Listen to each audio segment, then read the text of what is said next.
Viaxamos de novo a Buenos Aires para coñecer máis sobre a súa vida política e social. Pero ímolo facer non desde as grandes avenidas e prazas porteñas, nin desde o interior do Congreso da Nación Argentina ou do Pazo da Casa Rosada, que ten moito que ver co pai do noso convidado, senón algo máis preto, noutro pazo ubicado na capital de España. Hoxe estou facendo as Américas, pero en Madrid, aquí diante do monumento dedicado ás Américas. Porque hoxe imos coñecer a unha persoa que vive temporalmente en Madrid, pero que é argentino e descendente de galegos. El é o embaixador de Argentina en España. Se queredes coñecelo, acompañádenos. Mi padre se dedicó a la política desde muy joven y llegó a presidente, ¿no? Pocos días antes de la elección, le digo, ¿vos crees que ganamos? Ganamos, hijo, estoy convencido. Pero ni los radicales creían que ganaba, ni los propios correligionarios de él. Os poucos argentinos que se manifestou contra a Guerra das Malvinas. No fue comprendido, entre otras cosas, porque se anticipó en muchas cosas Raúl Alfonsín en ese momento. Está considerado como expresidente máis valorado. É unha persona, digamos, transversalmente recoñecida por todo o mundo na Argentina. Podrán no estar de acuerdo con lo que hizo Alfonsín, pero todo el mundo sabe que hizo lo que creía que debía hacer. De feito, vostede é abogado de profesión. Abogado. Seguiu os pasos do seu papá.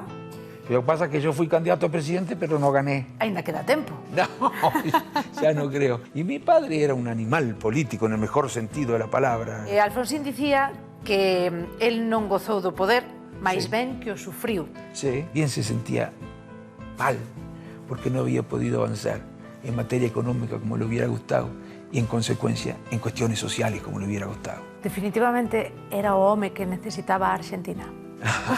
No queda bien que yo lo diga, no, pero bueno.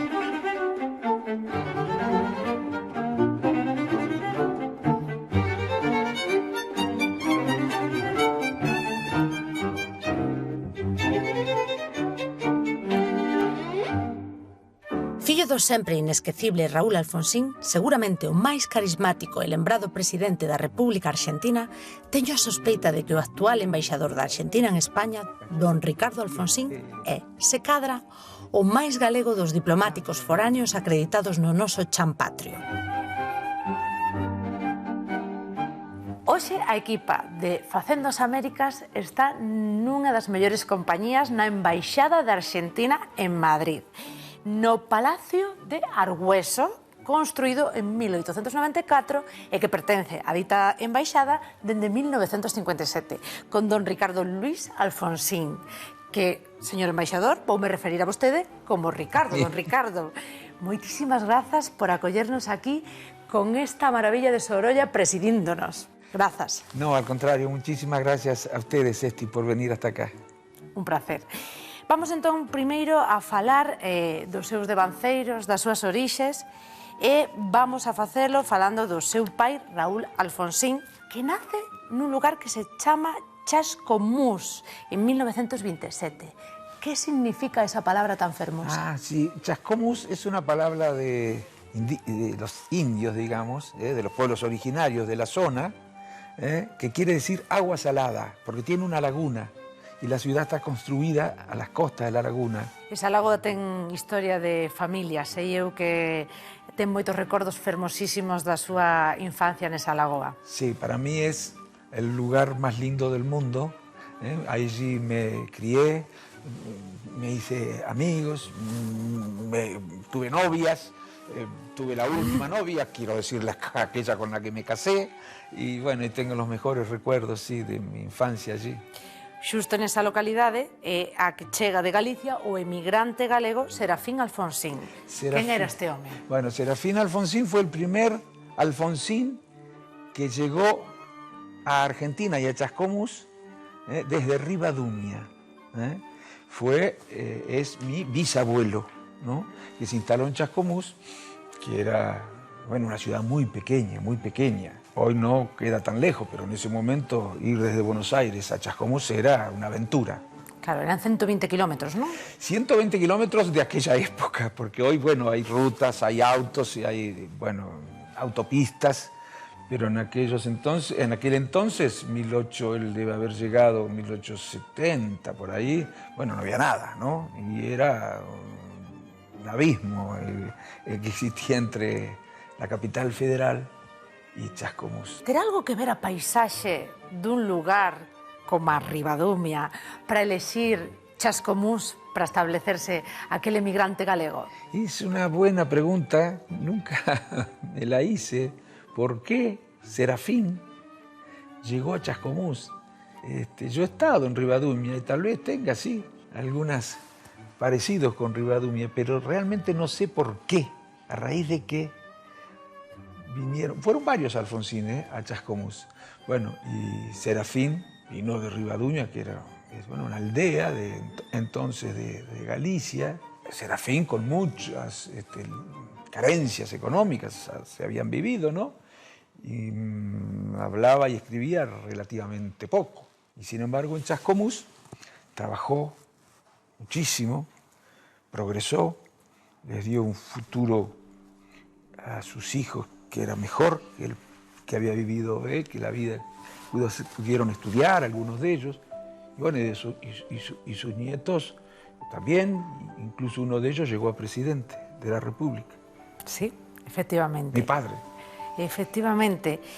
Viñeron de Casaldarnos, que era unha aldeiña pequeniña, verdade? Exacto. Como estaban dicindo que chega dun xeito moi humilde, nunha situación... Muy humilde, muy humilde. Las fotos que nosotros teníamos del lugar, bueno, hablan por sí solas, ¿no? Muy humilde. Y bueno, hoy, por supuesto, es otra, la ciudad, Rivadumia y todos los... Yo estuve hace poco y voy a volver a visitar a mis parientes allí. No quiero como embajador, sino para visitar, estar con más libertad, menos formalidades. Y debe haber sido muy difícil la vida de Serafín para que haya tomado esa decisión muy joven, que es difícil, ¿no? La decisión que tomaron muchos inmigrantes entonces. É que de 7 irmáns que eran, 5 viaxaron a Argentina, verdade? 5 viajaron a Argentina. Y yo creo que todos fueron a la zona de... Pues está lleno de Chascomús. Chascomús, usted agarra la guía telefónica, si es que existe, no sé si existe ya, tal vez es una antigüedad, pero creo que sí, que la guía telefónica todavía se mantiene en teléfonos fijos, lleno de Alfonsín, lleno de Alfonsín. Sí. Sí, lleno de Alfonsín. Y así que fueron muchos a Chascomús. Y allí está los Serafín. Llegó muy joven y fue dura la vida en Chascomús también, tuvo que trabajar muchísimo para progresar. Imagino, Seica comezou co coiro, verdade? Esforzándose moitísimo ata chegar a ter uns grandes almacéns, sí. Un gran almacén, perdón. En realidad, el grande las hacen los nietos después, ¿no? Ajá. El grande es dentro de un pueblo de 40.000 habitantes ahora. Pero él, cuando llega, compra un, no sé cómo le llaman acá, sulky, un carro sí. que es tirado a caballos y sale todos los días. Muy temprano salía a la mañana al campo, ¿no? A comprar cueros de oveja o de vaca y regresaba a la noche todos los días, lloviendo, con frío, con calor, regresaba al pueblo de Chascomús y lo vendía en la barraca del pueblo, los comerciantes que compraban los cueros y luego los exportaban a Europa y a España. Bueno, y así trabajando todos los días con su mujer, que lo acompañó muchísimo, lograron crear una familia. De ahí nacen 6 fillos, verdade? Serafín tiene 6 hijos. Sí. Uno de esos es mi abuelo, Raúl. Exacto. Que Raúl. se casa con una de apellido inglés. E nacen 6 fillos, verdade? Sí, señor. Sí. 2 mujeres y 4 varones. Uno de ellos es mi padre, que llega a la universidad. Él no se dedicó nunca al almacén, digamos. Que empezó siendo un almacén de ramos generales y después un almacén más moderno ya, ¿no? Pero él no se dedicó, él estudió abogacía y se dedicó a la política desde muy joven. Ocupó distintos cargos políticos y llegó a presidente, ¿no? Ese neno que aficións tiña? Como era? Bueno, mi padre era un chico que tenía problemas bronquiales, ¿no? Tenía muchos problemas bronquiales y tenía que faltar mucho a la escuela. En los tiempos en los que tenía que faltar a la escuela y estar en cama, leía mucho. Desde chico ya, ¿no? Leía mucho, desde que aprendió a leer. Pero leía más que nada, por ejemplo, esto es una cosa curiosa, una suerte de enciclopedia que se llamaba El Tesoro de la Juventud, que tenía varios libros. Uno de esos libros era el libro de los hechos heroicos. Y él se pasaba leyendo esas historias de los hechos heroicos. Y creo que nadie podría imaginar en ese momento, ni estoy seguro de que así fuera, la influencia que podía tener esa lectura en el nacimiento de su vocación por lo público. Porque a él le interesaban sobre todo aquellos hechos heroicos que suponían un esfuerzo y una épica por la búsqueda de la justicia en un sentido general y la justicia en un sentido social, ¿no? Bueno, creo que esas lecturas, ya algo tenía él de nacimiento también, fueron las que deben haber influido en él para que se dedique a la política. Es la mejor manera de transformar, de lograr justicia social a través de la política. No es la única, pero es la mejor manera. Y se hizo militante político a los 17 años, ya andaba con los grandes a los 17 años, hizo el primer discurso a los 17 años, se hizo, le llamamos Unión Cívica Radical. Radical no quiere decir lo mismo que quiere decir acá, ¿no? Unión Cívica Radical. Fue diputado provincial, fue concejal, diputado provincial, diputado nacional, presidente del partido, candidato a presidente, presidente. Claro, entón, como vostede nos conta, xa era un adolescente totalmente integrado nesa loita polo social, pola sensibilidade social, ¿no? Tal cual. Y nos la inculcó. A ver, yo no es que esté contando esto porque me lo contaron. Yo sé su preocupación, su sensibilidad, su interés por todo lo que tenía que ver con la generación de condiciones que pudieran vivir con mayores niveles de justicia y de bienestar. Y pienso que esos libros deben haber influido en su infancia ya, despertando en él una sensibilidad especial. Claro. Antes de chegar a ser presidente, pasou por momentos moi duros, os golpes de Estado, presos, tú. Había medos familiares pola súa integridade física ou mesmo pola súa vida. Tiñan vostedes medo, entendo? Sí, claro. Es cierto que uno cuando es joven, no sé, tiene el mecanismo de defensa que les hace relativizar los riesgos, ¿no? Pero sobre todo en la última. Él estuvo preso en las dictaduras, ¿no? Pero sobre todo en la última sí estaba amenazado, tenía que cambiar de domicilio, tenía que andar armado. Él decía, no sé para qué ando armado, porque no lo voy a usar, el arma. A veces tenía que andar armado, se negaba a andar armado y cambiando de domicilio permanentemente para no resultar un blanco fácil. Bueno, pero a esa situación la vivieron muchísimos argentinos, ¿no? Muchísimos. En la última dictadura fue atroz, claro. Atroz. Neses anos previos á democracia dos que falamos agora, lembra vostede algún momento especialmente delicado, con medo e con preocupación extrema?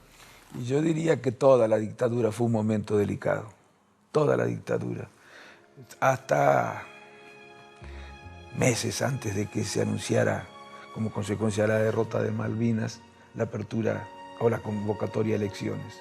Pero fue muy dura la dictadura, la última fue terrible. Sí, tivemos a honra de entrevistar a don Adolfo Pérez Esquivel. Ah, sí. Que nos contou tamén historias de vida bastante duras e como foron saindo adiante. Gustaríame que me falara da Asamblea Permanente polos Dereitos Humanos. Sí, bueno, fue uno de los que la creó mi padre, junto con otras personalidades. Adolfo Pérez Esquivel fue Premio Nobel de la Paz también, porque luchó también por la recuperación de la democracia. Y bueno, la Asamblea desempeñó un papel importantísimo antes de la democracia y después de la democracia. Las madres de Plaza de Mayo, las abuelas de Plaza de Mayo también, para que pudiéramos hacer en la Argentina lo que no se había hecho en ningún lugar del mundo. Es decir, juzgar ante la justicia de la democracia a quienes hasta hacía 24 horas nos habían estado asesinando, haciendo desaparecer, torturando, estaban todavía en los cuarteles. Bueno, pero hubo un pueblo que estuvo decidido a acompañar una decisión que tenía que ver con la necesidad de no construir la democracia de manera tal de que se ignorara todo lo que había ocurrido durante la dictadura. Y yo creo que ese juicio que se hizo a los principales responsables de la dictadura fue lo que más puso en riesgo la estabilidad democrática, pero también fue lo que más contribuyó a que no se repitieran, como había ocurrido en el pasado, interrupciones institucionales, porque los argentinos nos asomamos al abismo, no conocían bien lo que había ocurrido. A partir de esos juicios pudieron ver que nada hay más cruel, más perverso, intrínsecamente cruel y perverso que una dictadura.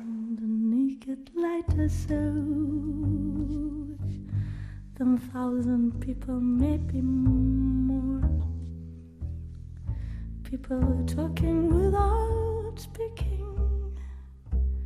people hearing without listening, people writing songs that voices never share.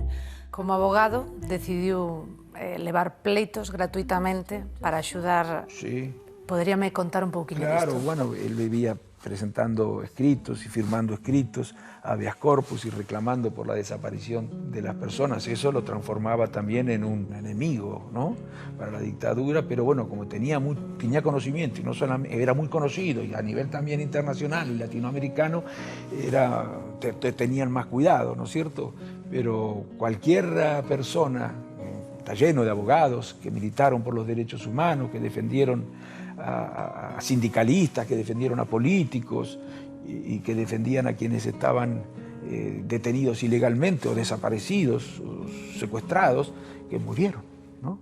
Simplemente por exigir que se cumpliera con la ley, ¿no?, por exigir que se cumpliera con lo que establecía la Constitución y el Código Penal. Claro, estaban suspendidos, no había Estado de Derecho. Claro. Houve grupos que decidiron atentar ou actuar violentamente contra a cruel dictadura. ¿Qué opinaba Raúl Alfonsín diso? ¿Contra la dictadura? Bueno, claro, hubo... nosotros pensábamos que... A ver, en primer lugar, la Unión Cívica Radical partía de la idea de que no se puede combatir contra las injusticias generando nuevas injusticias, ¿no es cierto? Y a veces terribles. La manera de salir de la dictadura a través de el reclamo popular por más democracia, no era el camino de la lucha armada lo que conduciría a la recuperación de la democracia. Bueno, y teníamos razón, ¿no? Teníamos razón. Pero desde eso de ninguna manera justifica lo que se hizo con los que habían optado por una vía diferente, porque en todo caso había que demostrar que habían optado, que habían hecho cosas que merecían la sanción de la ley, respetando todos los derechos y las garantías individuales. No se puso en suspenso, lo digo así, se puso en suspenso la ley, o mejor dicho, la ley era la del que gobernaba sin ningún tipo de control y sin ningún tipo de limitaciones. Es casi la ley de la selva, ¿no? Sí, totalmente, totalmente.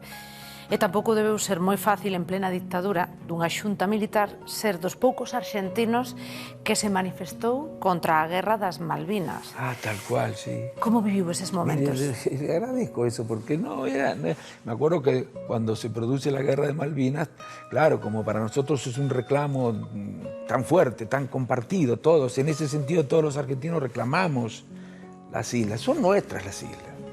Son de los argentinos las islas, nadie podría discutir jurídicamente esto.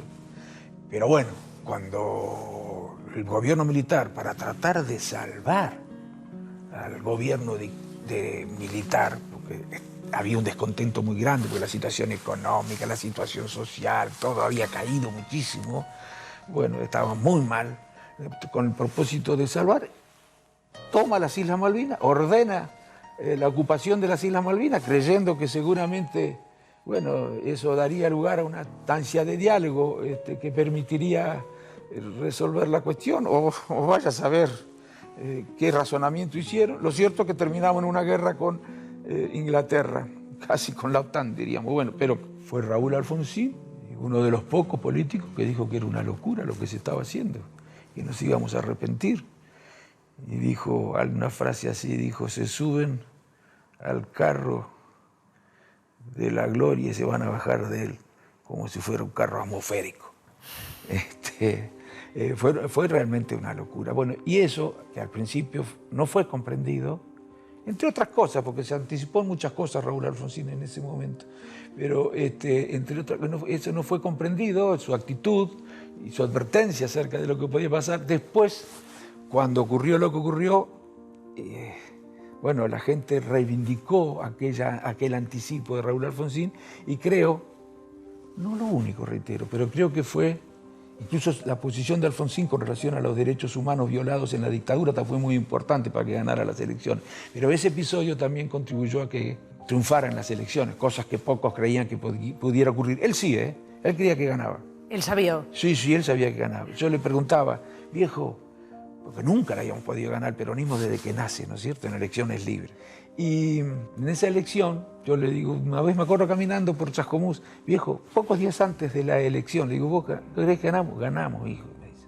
Vamos a ganar las elecciones, acuérdate lo que yo te digo, estoy convencido. Pero ni los radicales creían que ganaba, ni los propios correligionarios de él, pero él estaba convencido. Y teníamos algunos datos como para suponer que ganaba. No había encuestas en ese tiempo, había muy poco, pero ¿qué hacíamos nosotros? Hacíamos encuestas en las fábricas, en los lugares donde supuestamente tenía que ganar el peronismo. Entonces le decíamos a los militantes del partido que le pidan permiso a los dueños de la fábrica para hacer un simulacro de votación. Entonces poníamos la boleta del candidato peronista con la boleta del candidato radical. En esos lugares en los que supuestamente, en esas ciudades en las que supuestamente tenía que ganar el peronismo. Y ganaba Raúl Alfonsín. Entonces ese era un elemento más para hacernos pensar que si estábamos ganando en esos lugares teníamos que ganar, y ganamos con el 52% contra el 43, 44. Sí. E vostede entón estaba segurísimo de que o seu papá ia ganar? Yo confiaba en lo que él me decía, pero nosotros no fuimos, ninguno de nosotros aceptó ser funcionario de nada, no fuimos funcionarios. No sé si estuvo bien eso. Porque nos parecía, él decía, no, la familia no tiene que estar, ¿no? Teníamos también vocación política, por lo menos algunos, pero decía que no, bueno, y lo entendimos en ese momento, para que no dijeran, había que exagerar la ejemplaridad, sobreactuar la ejemplaridad, para que nadie dijera, vinieron los hijos, bueno, entonces no fuimos, nada, ni candidatos ni nada. Un concepto interesante, como un titular, ¿no? Yo creo que se necesita eso hoy en la política en general, sobreactuar la ejemplaridad, porque hay un gran desafecto, una gran desconfianza de parte de la sociedad en el sentido de si se puede o no a través de la política hacer las transformaciones que son necesarias hacer. Y creo que esta necesidad de la ejemplaridad en la política es fundamental, incluso sobreactuar el cumplimiento de la ley, diría, no decir, entre comillas, porque nunca se sobreactúa el cumplimiento de la ley.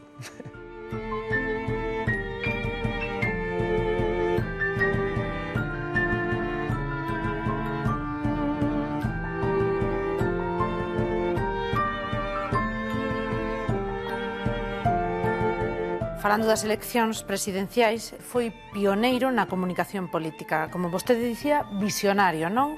Colocou as letras maiúsculas R.A., igual sí, derriba da bandeira. Sí, claro, sí, porque Iso, claro, unha doble mensaxe. Fue así, sí, porque, a ver, él era amigo de un gran publicista, que era radical, un gran publicista, amigo, ¿no? David Rato fue el que ideó ese R.A., Raúl Alfonsín, tiene las mismas iniciales que es República Argentina. Y había una pegatina que en la Argentina, bueno, tenía la bandera argentina, franja celeste, blanca al medio, franja celeste, y ponía R.A. ¿no? Con lo cual se asociaba a la argentinidad que los argentinos estábamos necesitando recuperar y razones para volver a enamorarnos de la Argentina. Bueno, y ese fue un gran acierto de David Rato, no fue de mi padre. Entón, sen redes sociais, sen tanta historia como hai agora, el conseguiu chegar coa súa mensaxe, coa gran aperta ¿Qué era Gran Aperta, el gran abrazo? Ah, esto. Exacto. Esto, sí, esto. Este sí también fue de David Rato, pero fue así. Él saludaba así, no es que a él le hicieron, él saludaba así, Ajá. en los actos. Y David Rato, que era publicista, dijo, Raúl, ese es el gesto con el que tenemos que salir en los afiches, con ese abrazo, ¿no? Con ese abrazo así. Bueno, y hoy se ha transformado casi en un símbolo del Partido Radical, ese abrazo, casi en un símbolo. Sí, y también una novedad, pero que espontánea, nada más que David la utilizó para los afiches. Gañou as eleccións do 30 de outubro de 1983 os peronistas obtendo, como dicíamos antes, un 51,7% dos votos. Como foi ese día? Como lembra vostede ese día para o seu papá e para vostede? Ustedes no saben lo que recorrió el país, porque es cierto que no había red, ni nada, pero recorrió yo creo que 3 veces el país, ¿no? Y ojo que es grande Argentina. Sí. Bueno, fue... Yo estaba, me acuerdo, con él recibiendo los resultados de las elecciones, cerca de Buenos Aires, en el Gran Buenos Aires, y estábamos escuchando los resultados, y empezaron a llegar los resultados de esos lugares a los que me refería antes, en los que a priori no podíamos ganar las elecciones y le daban ganando, por radio era, ¿no? Le daban ganando las elecciones a Raúl Alfonsín, y yo me acuerdo que en un momento le pregunté, cuando empezó, Avellaneda, Quilmes, estoy hablando de ciudades importantes cercanas a Buenos Aires, y Gran Buenos Aires, Lanús o Matanza, no me acuerdo cuáles eran. Empezaba a ganar Raúl Alfonsín, o estaba muy cerca, casi empatado con el peronismo, y le dije, viejo, hemos ganado las elecciones. Y me dijo, todavía hay que esperar un poco más. Bueno, y a las 3 horas, cuando empezaron a llegar más información de ciertos distritos, dijo, sí, hemos ganado las elecciones. Se fue al Comité Nacional para, cuando reconoció al adversario la derrota, la sede del Comité Nacional, hizo un discurso apelando a la unidad y al esfuerzo de todos, no triunfalista para nada. No va a ser nada fácil, pero no habrá nada imposible para un pueblo absolutamente resuelto a que la Argentina ocupe el lugar que le corresponde. Yo me fui a mi casa, no quise ir, porque ya empecé a pensar en lo que iba a ser esa transición. Ya me empecé a preocupar y decía entonces, estoy seguro que cualquiera que gane esta elección no la vuelve a ganar en 1989 cuando se cumple el mandato, porque iba a ser muy dura. Bueno, a pesar de todo sacamos el 38% de los votos, a pesar de que la situación económica durante el gobierno de mi padre fue muy difícil, pero muy difícil.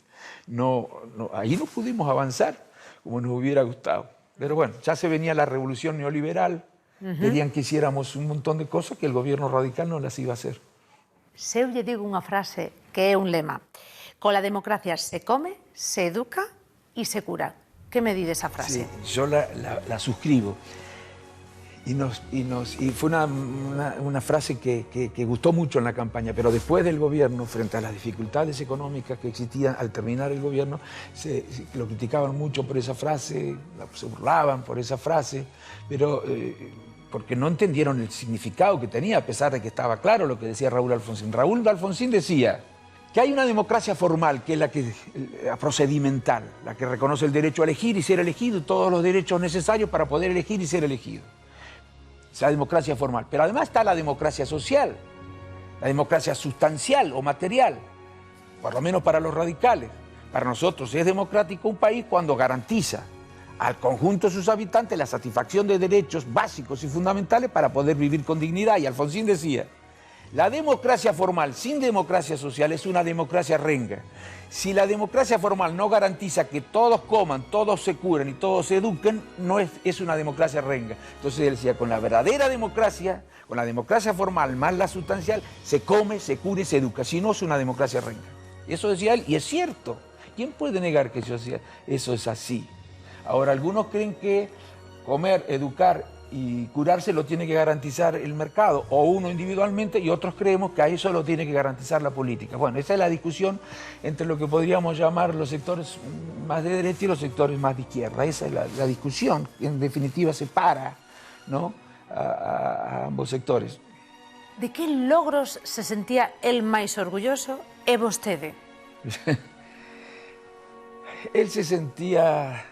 El principal objetivo era terminar con las dictaduras y evitar que volvieran los golpes militares y la violación de los derechos humanos otra vez. Las torturas, los secuestros, la negación del derecho a elegir y ser elegido. Bueno, él se sentía orgulloso de haber logrado entregarle el gobierno a un presidente elegido por el pueblo, pero también se sentía mal porque no había podido avanzar en materia económica como le hubiera gustado y en consecuencia en cuestiones sociales como le hubiera gustado. Él se sentía mal con eso y pensaba que había que hacer un gran esfuerzo para que el resultado económico de aquella gestión no terminara dañando ideas progresistas, ¿no? Que outros momentos delicados pasaron vostedes na familia durante o mandato do seu papá? Bueno, mire, la inflación. Mire, hubo levantamientos militares, ¿no? Sí, fueron efectivamente. terribles esos. Por ejemplo, cuando en uno de los levantamientos mi padre, frente al hecho de que no deponían su actitud los militares que se habían levantado, toma un helicóptero de la Casa de Gobierno y va a intimarles personalmente la rendición. Y eran los que se llamaban cara pintada, estaban todos con las caras tiznadas, con armados hasta los dientes. Nosotros no sabíamos qué podía pasar ahí. Lo podían matar, lo podían secuestrar, qué sé yo lo que podían hacer esos señores, armados hasta los dientes. Bueno, finalmente logró la rendición y sin hacer ninguna concesión como pretendieron hacer a través de cierta acción psicológica a los sectores más reaccionarios, sin ningún tipo de concesión. Ese momento fue bravo. Pero quiere que le diga una cosa, para mí el momento más angustiante, porque además se repetía mucho, era los momentos inflacionarios. Eso sí que era terrible. Además a nosotros no nos conocía nadie. Entonces yo estaba comiendo en un restaurante, tomando un café, y oía hablar a la gente de la inflación y le decían y este otro. Bueno, eso sí que era horrible. La inflación que perjudicaba a los más pobres. Bueno, eso fue, no pudimos combatirla, la inflación.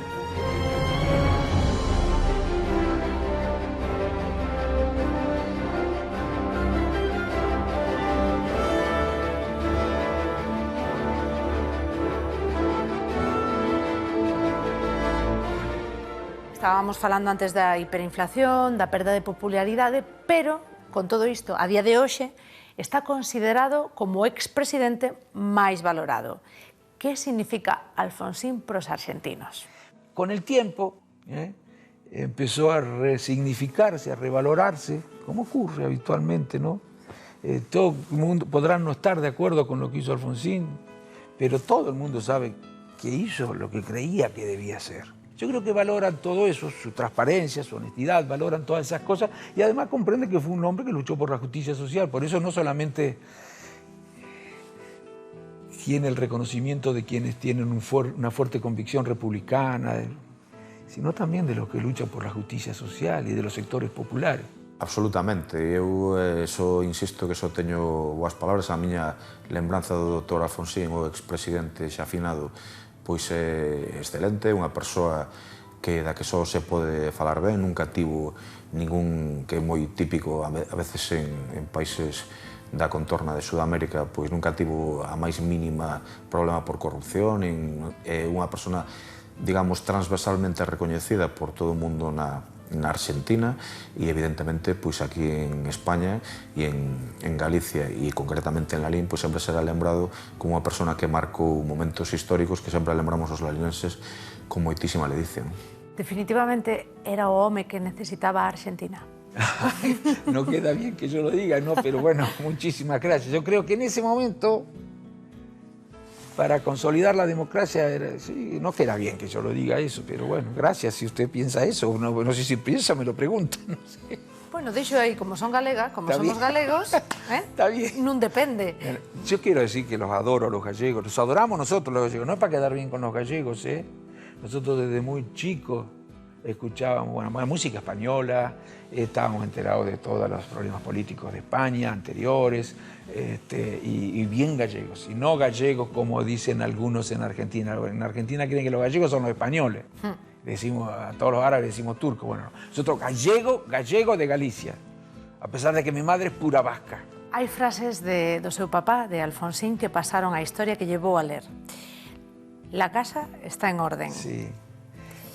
Frase que xerou certa polémica que él non entendía por qué esa polémica. En que contexto se produciu? Mire, claro, muy bien. Yo le dije antes que uno de los levantamientos militares se produce en Campo de Mayo. Los carapintadas y esos que estaban con las caras tiznadas, llenos de armas. Tuvieron un día o dos alzados y Alfonsín, cuando no se rendían, decide ir con el helicóptero a intimarle la rendición. Y cuando vuelve, obtenida la rendición, sin triunfalismos, dijo, la casa está en orden y no hay sangre en la Argentina, dijo. Porque ¿qué podía haber pasado? Podían haberse enfrentado militares contra militares y al día siguiente 50 cajones de un lado, 50 cajones del otro. Podía haber, la gente quería ir al regimiento, a obligar a los militares que se habían amotinado, que depusieran su actitud. Eso podía haber sido terrible también. Cuando el presidente va, lo podían haber asesinado. Sabían lo que iban a hacer con el presidente. Yo les aseguro que ustedes veían las caras de esos señores, como estaban así, pensaba cualquier cosa. Nada de eso ocurrió. ¿Cómo no decir? Era Pascua, ¿no? ¿Cómo no decir felices Pascua, la casa está en orden? Como dijo Alfonsín. Después se desordenó de vuelta. Pero en ese momento la logramos ordenar. Ordenarla significaba hacer rendir, deponer su actitud a los que se habían amotinado. Él era un home tranquilo, ainda que aseguraba que ás veces lle saltaba o galego que levaba dentro. Sí, sí, sí. ¿Cómo era ese galego que levaba dentro? Nosotros decimos un gallego calentón, decimos nosotros, ¿no? Él era un hombre de muy buen humor. Era mucho mejor de humor de lo que cree la gente. Pero lo que pasa es que cuando por televisión o cuando por ahí estaba en un programa o alguien decía algo, le saltaba el gallego, calentón, pero nunca agraviaba personalmente. No van a encontrar ustedes un agravio personal. Pero sí contestaba porque era un hombre que cuando tenía que contestar con firmeza, contestaba con firmeza. Pero después no era, miren, queda mal que lo diga, pero no era rencoroso para nada. No se quedaba enganchado con las cosas. Era un home de petar na mesa, como meu avó. Sí, claro. Petar na mesa y decir, hasta aquí. Claro. Testarudo, era. No testarudo. Si a él lo convencían de que estaba equivocado, no tenía ningún problema en cambiar de idea. Pero que no vinieran con argumentos infantiles o poco inteligentes a quererlo hacer cambiar de idea. Y menos que los planteos, las críticas que se hacían cuando no eran rigurosas, cuando no eran serias, eso lo fastidiaba. A mí también me fastidia. Ou sexa, vostede tamén ten... Gallego calentón tamén. Gallego calentón. Moi ben. O fútbol é como unha religión na Argentina. Sí. A Raúl gustaba o fútbol. Sí, mucho. Como viviu o famoso Mundial de la mano de Dios no 86, gañado por Argentina? Como viveu?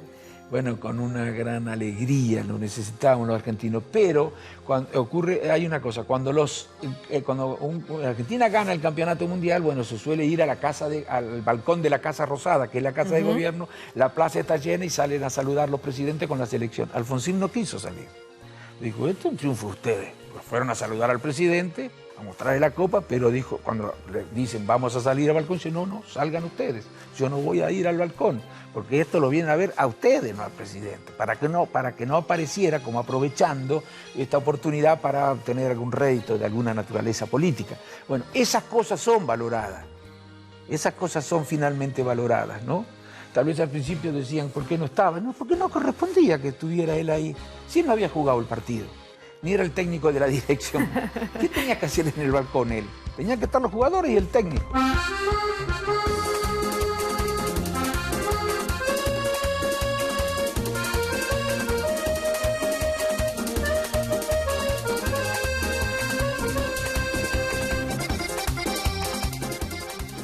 Falamos moito do seu pai como político, como persoa que tivo tantísimo que ver na historia da Argentina, pero como pai, pode definirnos brevemente? Sí. En primer lugar, un padre que cuando nosotros éramos chicos estaba a veces escondido, a veces preso, viajando mucho por las dictaduras, pero nosotros sabíamos por qué no estaba, porque mi madre, que era una mujer muy inteligente, aunque sufrió la política, nos explicaba bien por qué era lo que hacía mi padre, nuestro padre, por qué a veces no podía estar.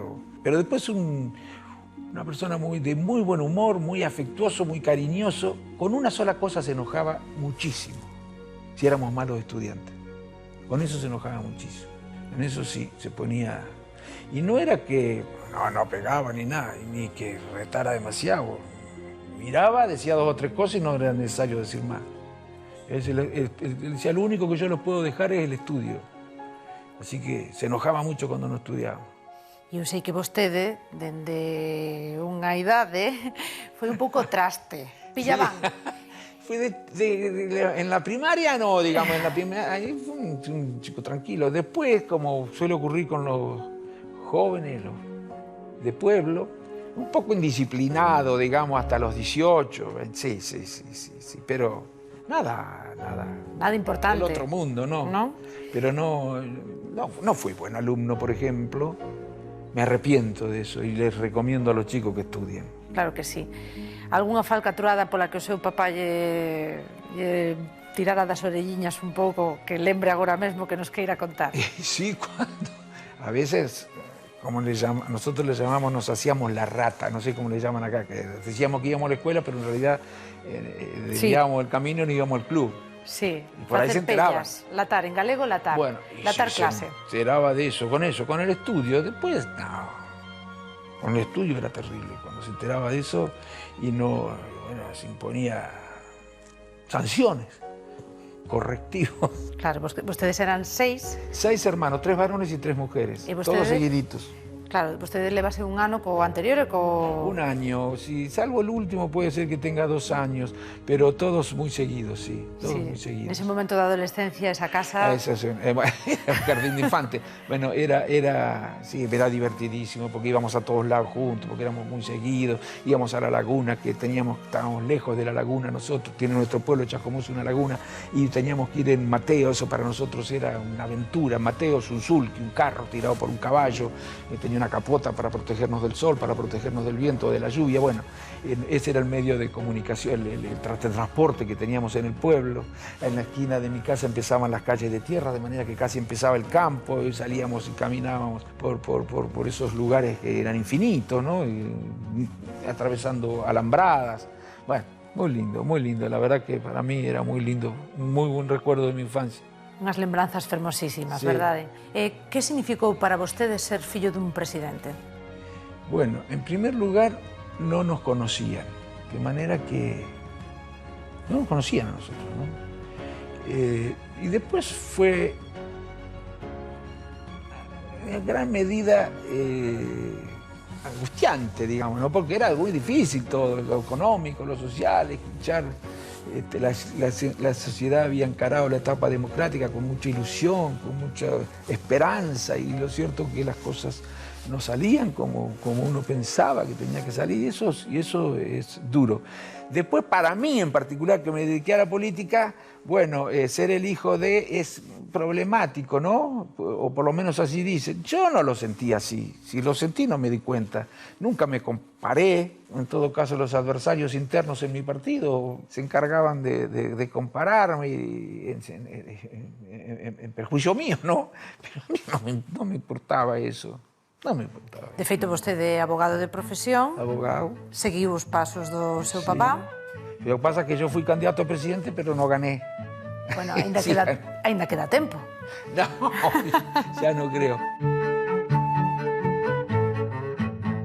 En febreiro de 2020, o presidente Alberto Fernández designou embaixador arxentino en España. E pouco antes dos confinamentos da pandemia, xusto. En agosto, é confirmado no cargo nun decreto publicado no Diario Oficial. Cando chegou aquí a España e como é un día común sendo embaixador da Argentina en España? Sí, bueno, en primer lugar yo me siento sinceramente como en casa en España. Miren, yo en los últimos 15 años he viajado. Bastantes, 15 días me tomaba, ¿no? Así, viaje con mi mujer. Y yo les diría que no he ido a otro lugar que España, salvo en 2 ocasiones. Que combiné España con Italia, con Roma. Después siempre a España. A mí me encanta España. Y lástima que no he podido, hasta marzo más o menos, había muchísimas restricciones. Así que tengo muchas reuniones, mucho trabajo. Ayer empiezo después de que se fue flexibilizando la cosa, empiezo a las 8:30 de la mañana y a veces llego acá a las 8 de la noche, ¿no? En reuniones con empresarios, en reuniones con funcionarios. Ahora acabo de venir de una reunión con funcionarios, bueno, cuando hicimos esta nota, ¿no? Pois a Ricardo coñecino o día que cheguei, do primeiro día que cheguei do viaxe oficial, el enterouse que chegara o alcalde de Lalín aquel momento e sabía da relación entre meu pai e seu pai e tivo a deferencia de cruzar todo Bos Aires para vir a saudar unha cena que tiñamos no centro de Lalín. Eu agradeciño moito, foi un momento pois moi feliz e a verdade que estivemos falando largo e tendido da relación entre nosos pais e en aquel momento pois el era un senador da Unión Cívica Radical e non estaba contemplado en aquel momento que fose ser embaixador de Argentina en España e eu cando me enterei da noticia pois evidentemente constame que lle dixo ao actual alcalde de Lalín que quería vir tamén a Lalín pois sendo embaixador da Argentina e só teño boas palabras para él. Dende que embaixador foi algunha vez a Galicia? Claro, fui a Galicia, estuve con el presidente en el ayuntamiento, gente de la cultura de Santiago, gente de la comunidad argentina,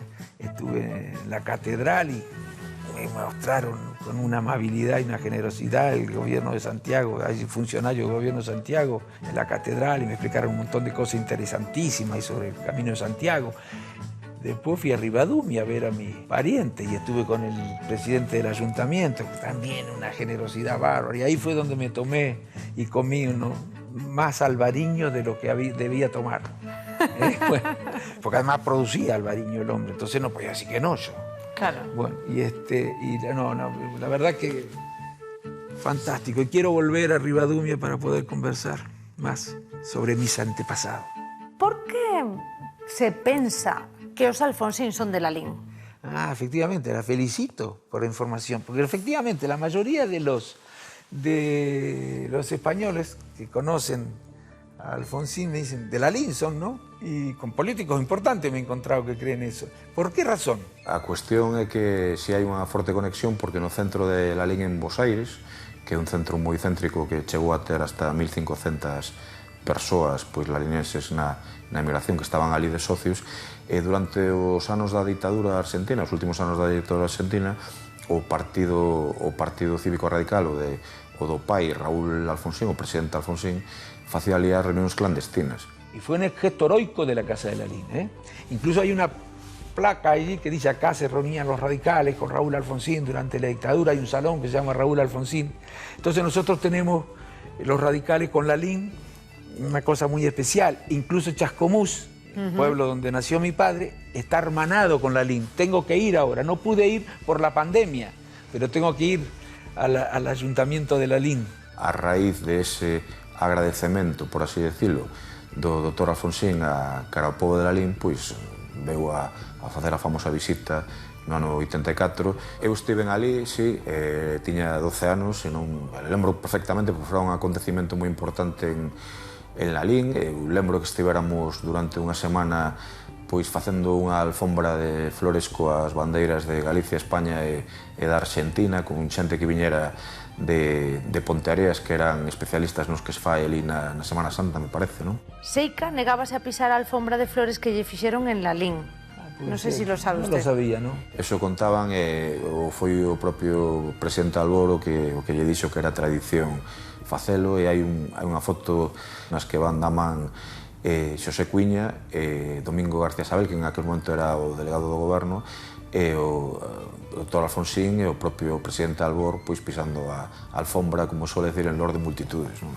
O que lembro perfectamente é que había milleiros e milleiros de persoas, estaba todo o pobo de Lalín, pero tamén viñera moita outra xente. Eu lembro que o presidente Alfonsín chegou un coche que cedera a Casa Real, en aquel momento o rei Juan Carlos I, agora rei emérito, descapotado, e que ele e Xosé Cuiña recorreron Lalín pois nese coche descapotado, saludando a todo o mundo, bandeiras de Galicia, de España, de Argentina, pois lembrando aquel momento. Despois baixaron, foron cara ao Concello pisando a famosa alfombra, saíron a saudar ao balcón do antigo Concello, que agora é a Biblioteca Pública, despois de estar remozado, e fixera salir pois un pequeno acto, por así decirlo, de agradecemento no antigo Salón de Plenos do Concello de Lalín, que fora moi emotivo, non? E a verdade, pois insisto, que foi un acontecemento histórico no ano 84 para todos os lalinenses.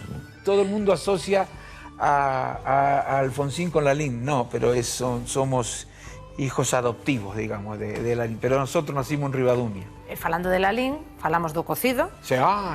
falamos agora do albariño. Bueno, dicen que el mejor cocido es el de Lalín. Por iso. Eso me dicen. Y me lo dijo un político muy importante. Me dijo, tengo que invitarte a comer un cocido en Lalín. ¿Cómo no? A mí, eso es una de mis debilidades, la comida. Na súa casa, tendo o seu papá, que era un home de bo comer, teño entendido, había Sí. comidas galegas. Sí, claro. Y lo que comió acá cuando vino a Lalín, cuando vino a Ribadumia, no, lo que comió, lo agasajaron en Galicia en exceso. Una maravilla fue, una maravilla. Yo no lo pude acompañar, lo acompañó mi hermano. Non descubro nada se decimos que estamos en unha zona na que gastronómicamente somos uns privilexiados e, polo tanto, pois supoño que quedou contento. Estou convencido porque volveu anos despois, xa sendo expresidente, e na miña casa tivo algunha comida e constame que lle gustaba moito a comida da nosa zona, non? O famoso cocido de Lalín. Algún tema galego que permanecera na familia, lembra vostede? Las muñeiras. Nosotros escuchamos muchas cosas, a ver, incluso ahora, la música española, ¿no? Desde muy chicos, nosotros en las casas de mis abuelos, combinados, tocadiscos, no sé cómo se llamaban, escuchábamos muchísima música española, ¿no? Y cuando éramos chicos nos llevaban a las fiestas que se hacían en el centro gallego de Chascomús, organizaban fiestas, a todas íbamos. É verdade que lle prometeu ao empresario do centro de Lalín, como Benito Blanco, que o apoyaron na campaña, que a primeira viaxe a España, a primeira visita sería a Lalín? Sí, claro, pobre Benito. Pois con Benito tivemos a sorte tamén de estar en Facendo as Américas. Benito. Ay, si no vas a estar viendo, pero un abrazo muy grande, pobre Benito, muy amigo, lo quería muchísimo a papá, pobre Benito, sí, pero no he podido ir a Lalín. Incluso ahora cuando viajé, estaba de viaje el alcalde, así que no pudimos ir a verlo, porque, bueno, pero voy a ir, entre lo primero que voy a hacer es, en cuanto pueda, tengo que ir a Valencia, pero me voy a ir a verlos. Alfonsín dicía que él non gozou do poder, mais Sí. ben que o sufriu, Sí. porque estaban sempre en tensión Sí. para non fallar o pobo. Conseguiu este obxectivo, cree vostede? Sí, hizo lo que creía que tenía que hacer para evitarles males y lograr lo mejor para el pueblo. Ahora, los gobiernos no son omnipotentes. A veces existen factores que impiden que los gobiernos hagan determinadas cosas. Y hubo factores en aquella transición que nos impidieron. La crisis económica, las tasas de interés, hubo muchísimos problemas que no pudimos superar y no eran superables en la gestión. Pero eso de que sufre el poder, eso está muy bien. Lo que no quiere decir que uno no ejerza el poder. Y mi padre era un animal político en el mejor sentido de la palabra, y un hombre de mucho equilibrio emocional también. Eso es otra cosa que a mí me sorprende. Me sorprende, porque momentos difíciles, pero muy difíciles vivimos. Y él estaba siempre con una calma. Y me decía a mí, cuando era chico, para hacer política hay que rodearse de gente inteligente, pero de gente sana además, sana psicológicamente, ¿no? Para todo. Que no sean competitivos, no sean perseguidos, ¿no? Bueno, y él era muy sano, queda mal que lo diga yo, pero bueno, ¿qué le vamos a hacer? Señor embaixador, chegamos ao final, pero teño unha lista de tarefas anotadas aquí. Temos que ir ver xogar o Celta. Temos que ir comer o cocido de Lalín, tomar uns albariños. Sí. Para cando? Cando o agardamos ali en Galicia? Cando virá a vernos?